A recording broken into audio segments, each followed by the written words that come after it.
Anak divonis stunting. Halo, ketemu lagi dengan saya Dr. Rudi Hartono. Ini ada pertanyaan Nuri yang mungkin ada banyak orang tua yang pertanyaannya sama.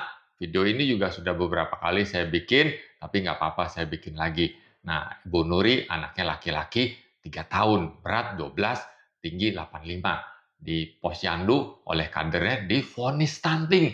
Nah, jadi kita harus tahu dulu nih pengertian stunting itu apa. Nah, stunting itu tinggi badan di bawah -2 standar deviasi yang diukur di grafik WHO. Nah, akibat kelainan gizi kronis. Jadi harus ada kelainan gizi dulu. Nah, jadi kita harus plot di grafik tumbuh kembang WHO, tinggi badan, berat badan. Nah, jadi kalau kita plot di grafik tumbuh kembang WHO, anak Ibu Nuri ini beratnya itu masih oke di atas garis 2 minus 2 standar deviasi di atas garis merah. Jadi tidak ada kelainan gizi. Nah, tapi kalau tinggi badannya 85 ini di bawah -2 standar deviasi. Jadi kelihatan anaknya ini lebih pendek dari anak yang lain. Tapi gizinya normal. Ini bukan stunting. Pendek tapi bukan akibat kelainan gizi. Kita harus cari tahu dulu. Ini kelainannya karena apa? Nah, jadi saran saya coba ke dokter endokrin atau ke bagian nutrisi untuk metabolik ya, nutrisi metabolik untuk dicari tahu apa penyebab pendek pada anak ini. Pada stunting kita harus hati-hati karena akan mempengaruhi IQ kalau tidak diperbaiki sedini mungkin. Nah, jadi mungkin anaknya dapat tumbuh besar, bisa nyanyi, bisa joget, tapi kalau untuk hitung-hitungan, untuk mengambil kesimpulan itu susah sekali.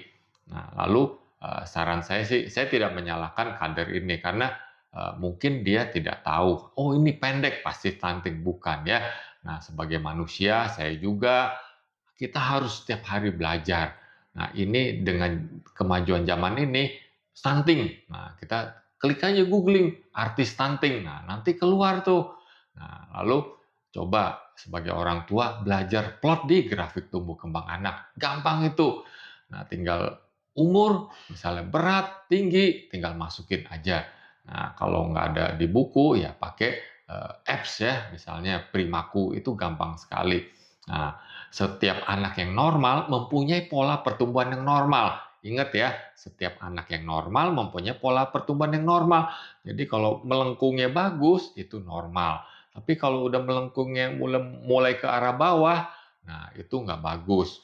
Nah, kalau udah nggak bagus, segera ke dokter anak untuk dipastikan ini mulai ada hambatan pertumbuhan atau enggak ya, faltering growth. Nah, jadi kalau udah mulai hambatan pertumbuhan itu udah lampu kuning, harus segera diperbaiki. Nah, jadi saran saya kita semua tiap hari harus belajar agar kita tahu lebih banyak lagi untuk perkembangan anak.